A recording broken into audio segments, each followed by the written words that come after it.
Any word from Snake? I can't get through. Strangelove must still have him. No. We just have to trust the boss and wait. For how long? Amanda, you're cute when you're angry. But please calm down. He's prepared for situations like this. With what? They'll find whatever he has on him. No, they won't. Because this is something a lot more personal than equipment. And Snake never would have gotten rid of it. You said you could do a monkey call. Yes? Want to hear it? Yeah, I won't be able to get it off my mind until I do. All right, here it is then. That's pretty good. I can do others too, like a sheep, a pig. Yeah? Wow. What about a pig? That's uncanny. Oh, I can do a rabbit as well. A rabbit? Rabbits make noises? Certainly, but they are very faint, so perhaps only someone who has owned one would recognize them. I see. So, what do they sound like? Listen very carefully. Okay. Seriously? Rabbits sound like that? I assure you they do. Listen again. Never heard a rabbit do that before. They do, I swear. Costa Rica is the home to many hummingbirds as well. The people here call them colibri. Colibri, huh? Hummingbirds are the world's smallest birds. Although they can vary from species to species, most are around 10 centimeters in length, and the smallest no more than 5. It is amazing to think that something so small can still be a fully developed bird. I think a bird that tiny would get mistaken for a bug. Actually, they are often mistaken for sphinx moths. The little darlings feed on flower nectar, and their beaks are long and thin to help them drink up the nectar. They beat their wings far faster than any other bird. The smallest ones over 70 times a second. Can you imagine? What for? They hover in midair while they suck their nectar. They can even fly straight backwards. Hovering. Like a helicopter.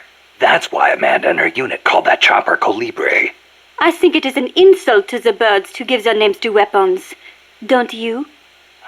Don't ask me. Ask the birds how they feel about it. Have you ever heard of the mannequins? Never.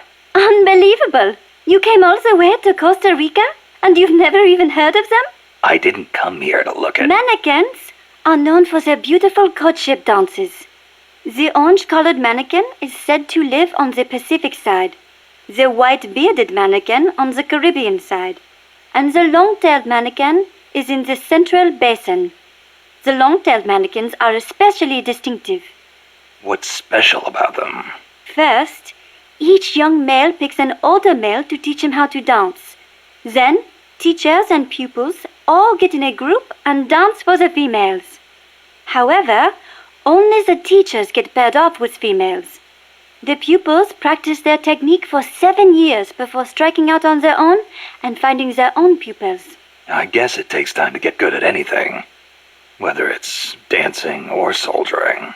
Mannequins always have plenty to eat. Apparently, that is why they have so much free time to practice dancing. Unlike us, obviously. Did you live in Paris your whole life before coming here? Ah, yes. It is my favorite city. Paris is the world capital of art and culture. It has the latest fashion, the best cuisine, and the most elegant, refined people. The beauty of the Champs-Élysées at night is almost unearthly. The name comes from Elysium, the name of paradise in Greek mythology. Heaven, in other words. Must be nice for some people. Not for me. Are you saying the cultured life does not appeal to you? I'm saying I never had a chance to lead one. Not that it appealed to me anyway. You prefer war? I don't like war. Life outside heaven just suits me better. That is a hard way to live. But If you do ever come to France, I will show you around Paris. Then you will see what heaven on earth is really like. Heaven on earth, huh? The only image I have of France is the Foreign Legion. Ah, that is how you view France? What do the French think of them? It is a difficult question. We normally don't think about it so much. Well, critics claim it forces foreigners to take on the most dangerous missions, so French citizens won't get hurt.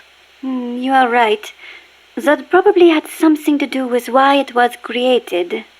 But I understand that along with service comes benefits, such as French citizenship and permanent residency.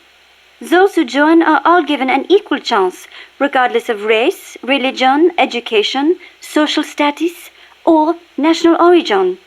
So it can be a godsend for people from poor countries. A way for the have-nots to live a decent life. I guess that's not so different from MSF.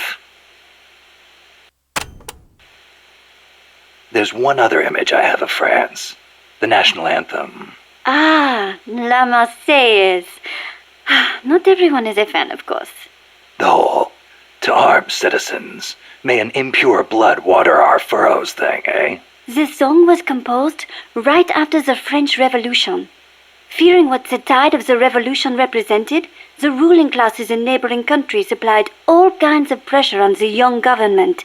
La Marseillaise became the anthem of the volunteer armies that sought to protect constitutional rule against that pressure. And they couldn't do that without armed force.